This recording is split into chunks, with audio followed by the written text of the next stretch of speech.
네, 안녕하세요. 금천교회 장대희 강도사입니다. 계속해서 로마서 11강 이어가도록 하겠습니다. 오늘 11강은요, 로마서 13장을 중심으로 해서 함께 말씀을 좀 살펴보고자 합니다. 11강은 1, 2부에 걸쳐서 로마서 특별히 11절에서 14절까지의 말씀을 우리 한 절 한 절 조금 보면서 함께 말씀을 공부해 보려고 합니다.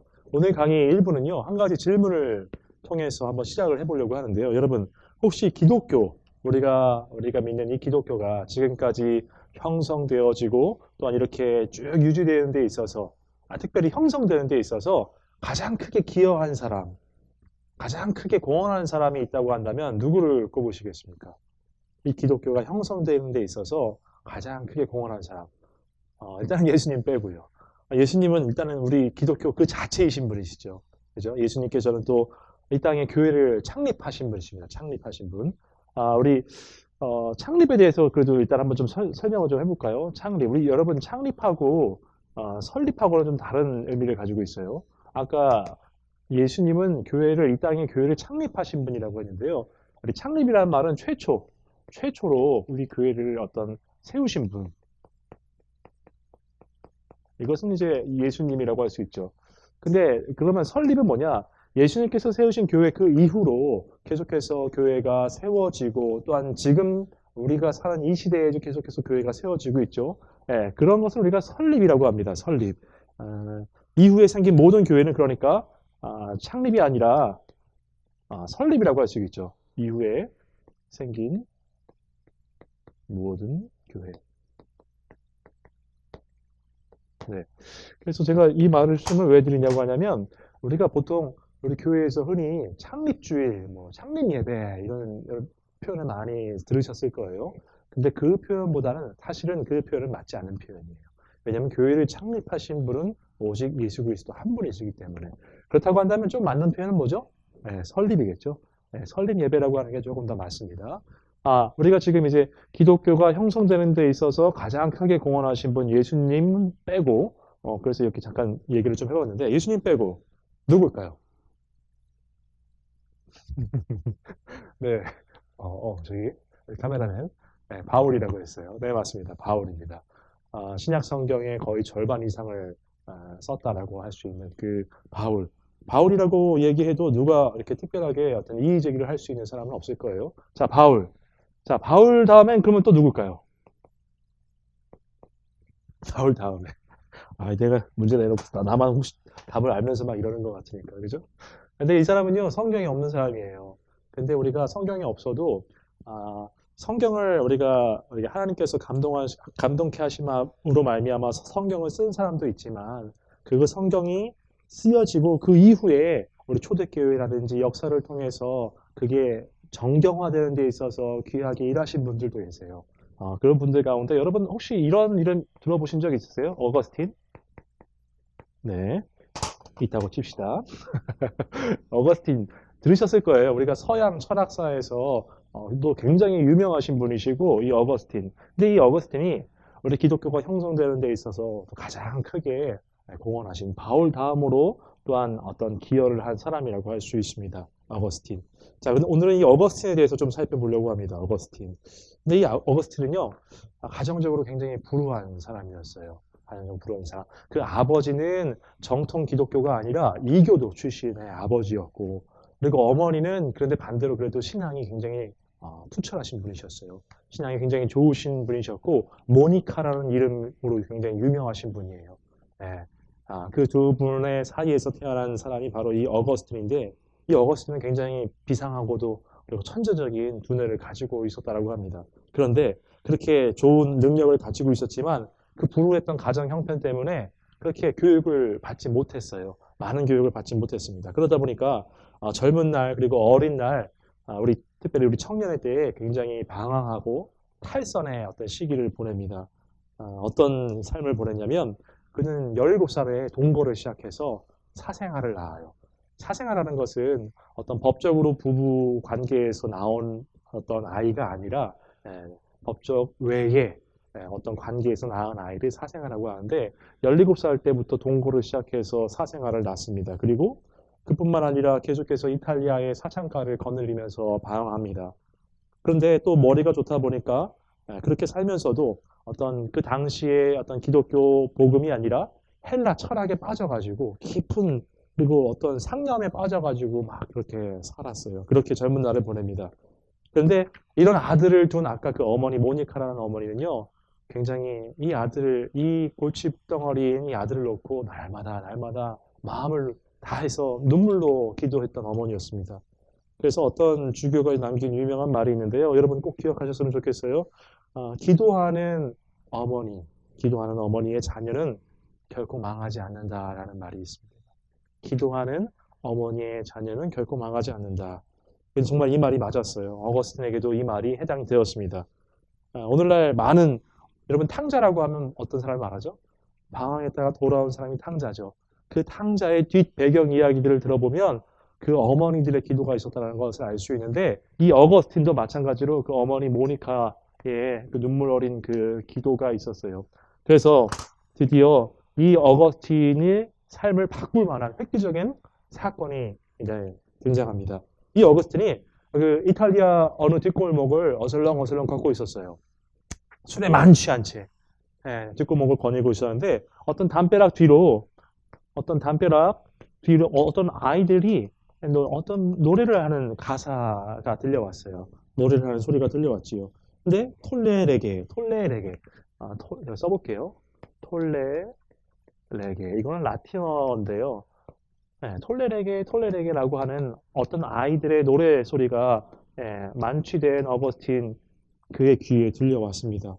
그런데 정말로 그 어머니의 간절한 눈물을 또 하나님께서 보시고 그녀의 기도에 응답하셨는지 이 톨레레게라는 이 단어의 어떤 노랫말이 어거스틴에게 어떤 천둥과 같은 번개와 같은 어떤 그런 가사로 그의 마음에 들어옵니다. 그래서 이 가사말을 듣고 어거스틴이 집으로 당장 돌아와서 성경책을 펼쳐요. 그리고 읽은 말씀이 오늘 우리가 함께 보려고 하는 로마서 13장 11절에서 14절 말씀이고 이 말씀이 그를 완전히 바꿔서 우리 기독교의 형성되는 데 있어서 바울 다음으로까지 귀한 공헌과 기여를 한 사람이 되게끔 합니다. 방황하고 정말로 그렇게 불우한 젊은 날들을 보냈지만 그를 완전히 바꾼 말씀이 뭐였을까요? 우리 PPT로 한번 보겠습니다. 로마서 13장 11절에서 14절까지 제가 읽어드릴게요. 어떤 말씀이 그를 변화시켰는지 한번 보십시오. 또한 너희가 이 시기를 알거니와 자다가 깰 때가 벌써 되었으니 이는 이제 우리의 구원이 처음 믿을 때보다 가까웠습니다. 밤이 깊고 낮이 가까웠으니 그러므로 우리가 어둠의 일을 벗고 빛의 갑옷을 입자. 낮에와 같이 단정히 행하고 방탕하거나 술 취하지 말며 음란하거나 호색하지 말며 다투거나 시기하지 말고 오직 주 예수 그리스도로 옷 입고 정욕을 위하여 육신의 일을 도모하지 말라. 이 말씀이 어거스틴을 회심케 만든 말씀이었습니다. 이탈리아 뒷골목을 술에 만취한 채 거닐다가 이 어린 아이들의 노래소리 톨레레게라는 말. 여러분 이 톨레레게라는 말이 어떤 말이었을까요? 이 톨레레게라는 말은요. 라틴어로 이런 뜻을 가지고 있습니다. 펼쳐서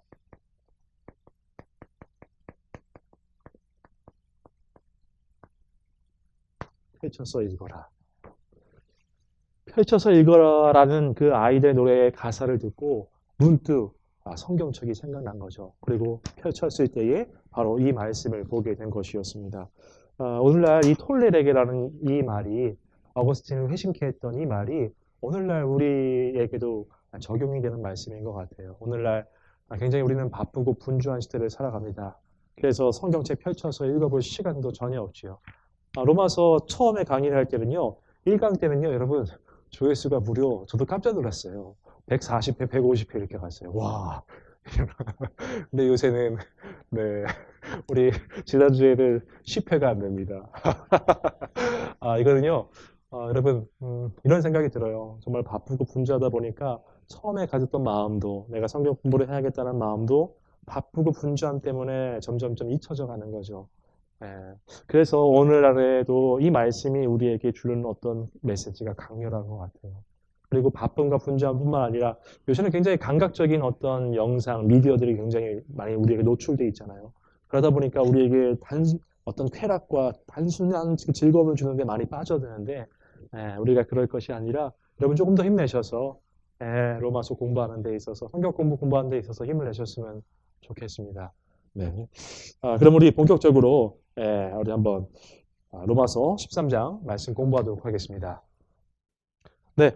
로마서 13장 11절 말씀부터 우리가 한번 하나씩 살펴보도록 하겠습니다. 제가 읽어드리겠습니다. 또한 너희가 이 시기를 알거니와 자다가 깰 때가 되었으니 이는 이제 우리의 구원이 처음 믿을 때보다 가까웠습니다. 우리의 구원이 처음 믿을 때보다 가까웠습니다. 이것이 로마서 13장 11절 말씀인데요. 이 구절에서 우리가 세 가지 정도를 좀 살펴보고자 합니다. 자, 처음 또한 너희가 이 시기를 알거니와 라고 했어요. 이 시기를 알거니와. 이 시기라는 것이 어떤 시기일까? 이거 좀 알아봐야 할 텐데 여러분 시간에는 두 가지 개념이 있어요. 시간에는요 크로노스의 시간 그리고 카이로스의 시간. 처음 들어보시는 분들도 있을 텐데 여러분 한번 들어보세요. 시간은 두 가지 개념이 있습니다. 크로노스의 시간과 카이로스의 시간이 있는데 크로노스의 시간은 뭐냐면 어떤 물리적 시간, 즉 우리가 흔히들 생각하는 그 시간을 뜻합니다. 어떤 연대적으로 만약에 2020년 11월 15일이다 라고 하면 그 시간을 우리는 크로노스의 시간이라고 하고요. 연대적 시간. 자, 그럼 카이로스의 시간은 뭐냐? 그냥 어떤 날짜를만을 뜻하는 것이 아니라 어떤 의미가 부여된 시간을 뜻할 때에 이 카이로스의 시간이라고 얘기를 해요. 카이로스의 시간. 제가 한번 예를 들어볼게요. 여러분, 우리나라 모르겠습니다. 제 기준에서는 우리나라 제가 이걸 설명할 때 어떤 예를 들어볼까 하다가 2002년 월드컵이 떠올랐어요. 2002년 월드컵 때 우리나라가 2002년 6월 18일이 우리나라가 유럽의 강호인 이탈리아를 꺾고 역전승을 거둬서 8강에 진출했던 날이 2020년 6월 18일이었어요. 그렇다고 한다면 크로노스의 시간 이 개념을 따지고 한다면 2020년 2002년이죠. 2002년 6월 18일은 우리나라가 월드컵 8강에 진출한 날이다 라고 할 수 있겠죠. 그렇다고 한다면 똑같은 시간을 그럼 이 카이로스의 시간으로 표현하면 어떻게 될까요? 2002년 6월 18일은 대한민국이 승리의 감격 아래에 온 민족이 하나가 된 시간이다. 여러분 혹시 차이를 아시겠어요? 그냥 크로노스의 시간은 2002년 6월 18일은 8강에 진출한 날이다. 이건 어떤 물리적이고 연대적이고 그러니까 어떤 객관적인 시간의 개념이고요. 카이로스의 시간 2002년 6월 18일은 대한민국 모든 한민족이 하나가 된 시간이다. 어떤 의미를 부여한 거죠. 그러면 이건 어떤 주관적인 어떤 의미가 부여된 시간의 개념이라고 할 수 있겠죠. 네, 시간에 이렇게 두 가지 개념이 있습니다. 예.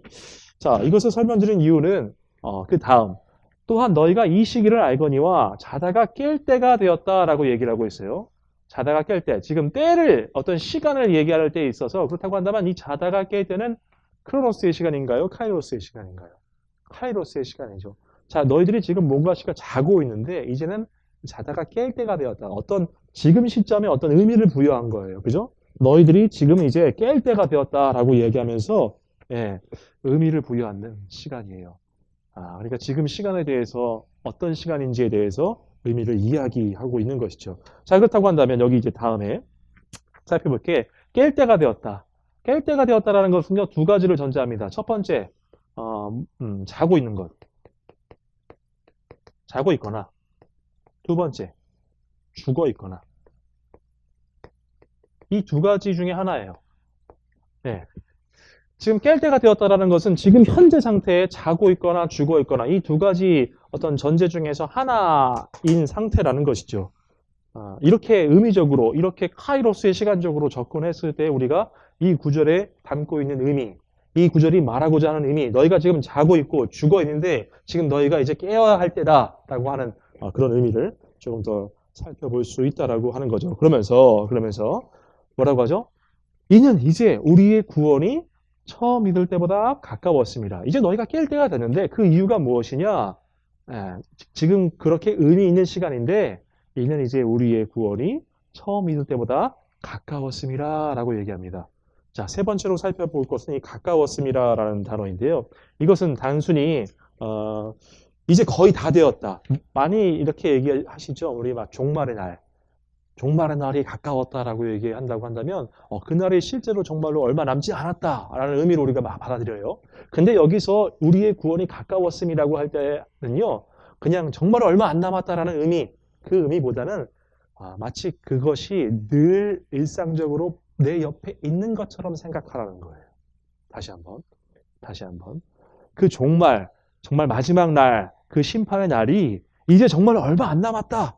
그런 개념보다는 정말 그것이 늘 내 옆에 있는 것처럼 여기라는 말이고, 그렇기 때문에 깨어 있어라 라는 말이에요. 보세요. 여러분 기억해 보세요. 아니, 한번 떠올려 보세요.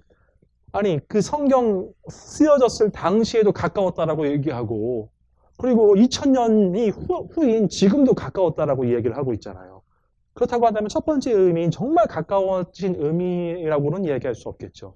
그렇다고 한다면 두 번째 의미는 뭐죠? 정말로 너희들이 마지막 날이 바로 너희 옆에 있는 것처럼 생각하고 살아라. 예, 그 의미를 담고 있다라고 할 수가 있는 거예요. 그래서 우리 기독교인들에게는 여러분 십자가에서 예수님께서 죽으신 이 시점, 예수님께서 십자가에서 죽으신 이 시점 이후의 시간은 모두 다 뭐예요? 종말의 시간입니다. 이렇게 우리는 살펴봐야 해요. 우리의 구원 마지막 날이 가까웠습니다. 이 종말이 언제나 늘 우리 옆에 있는 것처럼 생각해야 한다는 거죠. 십자가에서 여러분 보세요. 이 마지막 날을 우리는 보통 D-Day라고 합니다. D-Day. 십자가에서 예수님께서 죽으시고 부활하신 날을 뭐라고 하죠? V-Day. 빅토리. 승리의 날. 우리의 구원이 완성되고 성취된 날. 그럼 D-Day, D는 뭘까요? Decision Day.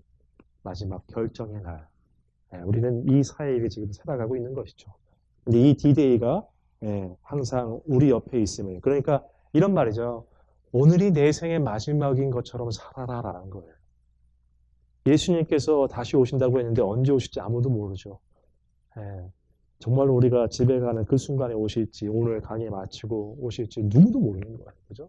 그러니까 그 날, 디시전 데이가 마치 항상 늘 내 옆에 있는 것처럼 그렇게 너희들 가까이에 있다라는 말이 바로 이 말씀의 뜻인 것입니다.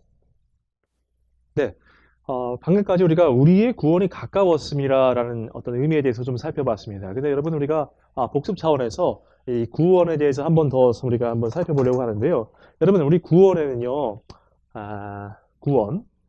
여러분 혹시 구원에는 시제가 있다는 거 혹시 기억나세요? 우리 로마서 때 구원의 세 가지 시제에 대해서 우리가 살펴보았습니다. 혹시 여러분 이 단어를 제가 알려드리면 아마 기억나실 거예요. 미래, 완료, 완성. 자, 구원이라는 것이 미래 완료, 뭐 이런 시제를 가지고 설명할 수 있다라는 거예요. 한번 살펴볼까요, 다시? 자, 완료.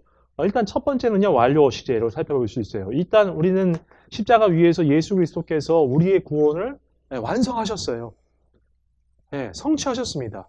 뭐 이렇게 일부 남겨놓고 조금 남겨놓고 부분적으로 완성하신 게 아니라 다 완성하셨어요. 자, 그렇다고 한다면 완료 시대를 통해서 설명할 수 있는 것은 예수 그리스도께서 이미 우리의 구원을 모두 완성하셨다라는 거예요. 또 완성하셨다라는 말 대신에 또 성취하셨다라는 말도 사용할 수가 있습니다. 첫 번째 시제는 이렇습니다. 자, 두 번째 시제는 이제 진행이에요. 진행. 그런데 이 완성된 구원이 제가 여러분 기억나세요? 시간과 공간 이것을 통해서 이 시공간 속에서 우리의 구원으로 진행되고 있다.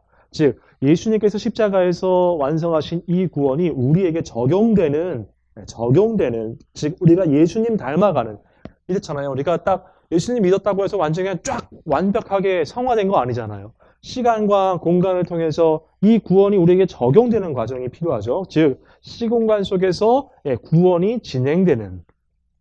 그래서 또한 진행의 시제로도 우리가 설명할 수 있습니다. 자, 마지막으로는 이제 미래 시제죠. 미래. 자, 미래 시제. 미래는 뭐냐면요. 마지막 날 제가 아까 뭐랬죠? D-Day. 마지막 날에 이 구원이 어떻게 되죠? 최종적으로 완성될 날입니다.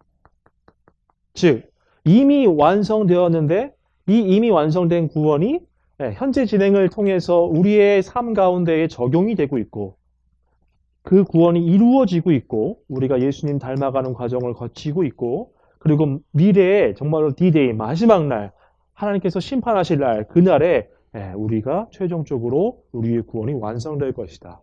이 구원은 단순히 하나의 시조로만 설명할 수가 없는 거예요. 즉 미래 완료적 완성이라는 이 개념으로서 우리가 구원이라는 단어를 이해해야 한다라는 것입니다. 예. 근데 여기서 우리가 좀 살펴볼 게 있어요. 자, 제가 살펴볼 것은 바로 2번이에요. 2번. 이 진행의 과정. 우리는 지금 이 진행의 과정에 있습니다. 그렇죠? 이 진행의 과정이 있어요. 그런데 이 진행의 과정이 쉽지가 않아요. 이 진행의 과정의 특징이 있는데 길고 험하다. 길고 험합니다. 우리의 인생에서 죄와 늘 매 순간 싸워내어야 하고, 그죠? 싸워냈다 한들, 또 이겼다 한들 다 끝이 아니죠. 또 옵니다. 그죠? 그 과정을 거쳐야 하고, 또한 죄로 인해서 고통스럽고, 참 그것이 우리의 인생이죠. 그렇죠? 길고 험합니다. 이것은 어떤 우리의 연약함에서 발생되는 것이라고 할 수 있겠죠. 그죠? 네, 연약함. 어떤 이 연약함 때문에 갈등이나 어떤 환난, 고통이 우리 삶 가운데, 우리 인생 가운데 끊이지 않고 발생됩니다. 근데 우리가 여기서 한 가지 좀 우리 오늘 제목과 관련해서 지금까지 아무런 연관성을 못 느끼셨죠? 사탄의 존재를 기억하라. 드디어 이제 요거와 연관된 주제를 다루려고 합니다. 자, 우리가 이렇게 이 진행되는 과정이 길고 험하고 우리의 연약함 때문에 갈등과 환난과 고통 속에서 산다. 근데 우리가 이렇다 보니까 이 모든 원인을 다 내 안에 내면에서 찾으려고 그래요. 그것도 맞습니다. 어떤 나의 죄성을 가진 나의 연약함 때문이라고 이해할 수 있죠. 그렇기 때문에 한국 기독교에서 많은 부분이 다 어떤 내면의 수양, 내면의 함양, 내면의 영적인 어떤 영성의 단련 이런 쪽으로만 좀 많이 포커싱이 맞춰져 있어요. 근데 그러다 보니까 우리가 놓치는 것이 있는데 그것이 무엇이냐면 바로 사탄의 존재. 사탄의 존재. 여러분, 제가 한 가지 예를 들어볼까요? 예. 사막에 살던 사람이요. 미국의 어떤 대도시의 호텔로 들어갔어요. 호텔로 갔더니 자기 방 안에 딱 들어갔더니 수도꼭지가 있어요. 근데 수도꼭지 썼더니 물이 콸콸콸 나오는 거예요. 사막에서는 정말로 구하기 어려운 그 물이 이것만 틀었더니 콸콸콸 쏟아지는 거예요. 그러니까 어땠을까요? 이 사람이 수도꼭지를 뺍니다. 이 수도꼭지만 가져가서 사막에 가면 틀면은 나올 거라고 생각을 한 거예요. 그렇게 가져가서 틀어요. 근데 나올까요? 나오지가 않죠. 잘 보세요. 그렇다면 이 호텔 안에서 이 사람이 수도꼭지를 그럼 호텔 안이라는 거 여러분 주목해 보세요. 이건 내부죠, 내부. 내부에 있는 어떤 이 수도꼭지를 가져가면 물이 나올 거라고 생각했어요. 근데 이것만 가져갔더니 안 나왔어요. 정말로 우리가 주목해야 할 것은 뭐죠? 이 물이 안 나오는지의 여부를 결정하는 것은 이 수도꼭지, 어떤 내부에 있는 거라기보다는 이 수도꼭지를 통해서 외부에서 들어오는 이 파이프라인에 문제가 없는지, 정말로 물이 안 나온다고 한다면, 이 부분에서 우리가 점검을 해야 하는 거죠. 이거는 외부에 대한 문제죠. 그죠? 하나님의 은혜, 하나님의 말씀, 그 모든 것들이 하나님과의 관계가 끊어져 있는 그것들을 살펴볼 때 내부의 문제도 우리는 봐야 하지만 동시에 우리가 살펴봐야 할 것은 이 외부로부터 끊어진 것은 없는지를 살펴봐야 한다는 거예요. 근데 우리는 항상 내부만 생각해요. 내부 생각해야 합니다. 하지만 외부, 즉 외부로부터 우리를 공격하는 대상에 대해서도 우리는 인식을 해야 한다라는 이야기인 거예요. 우리가 속고 있는 것이 바로 우리가 지금 이렇게 내면의 싸움만이 우리가 해야 할 싸움이 아니고 여러분 영적 전쟁이라는 것은요. 여러분 영적 전쟁이라는 것은 나와의 싸움만이 아니라 악한 영들과의 싸움이에요. 사탄과 마귀와의 싸움이라고요. 우리가 로마서 8장에서 보면 이렇게 얘기했잖아요. 누가 능히 하나님께서 택하신 자를 고발하리요. 우리를 고발하고 참수하는 자는 누구라고 했죠? 우리에게 정죄하는 자. 그래서 어떤 완벽증과 결벽증으로 말미암아 계속해서 우리를 무너뜨리는 자 누구죠? 사탄입니다. 근데 우리가 이런 외부에, 그러니까 사탄은 우리 안에 있는 게 아니잖아요. 외부에 있는 악한 영과의 지금 전쟁 중이라는 것을 우리는 기억해야 한다는 거예요. 근데 이거를 생각하지 못하고 안쪽만 보니까 예, 여러 가지 문제점들이 생길 수 있다는 것이죠. 그래서 우리는요, 이 항상 악한 영과 이 사탄과 우리는 항상 지금 대척점에 있고 그리고 전쟁 중이다라는 것을 우리는 꼭 기억해야 한다라는 거예요. 일단 1부는 이 사탄의 존재에 대해서 우리가 인식하는 정도로 일단 말씀드리고 2부에서 조금 더 정확하게 그리고 자세하게 좀 다루려고 합니다. 근데 우리가 1부를 통해서 여러분들에게 꼭 전달하고 싶은 것은 예, 우리가 지금 이렇게 외부의 적과 싸움 중이다. 예, 그것을 우리가 꼭 인식해야 한다는 것이죠. 네, 계속해서 2부에서 만나뵙도록 하겠습니다.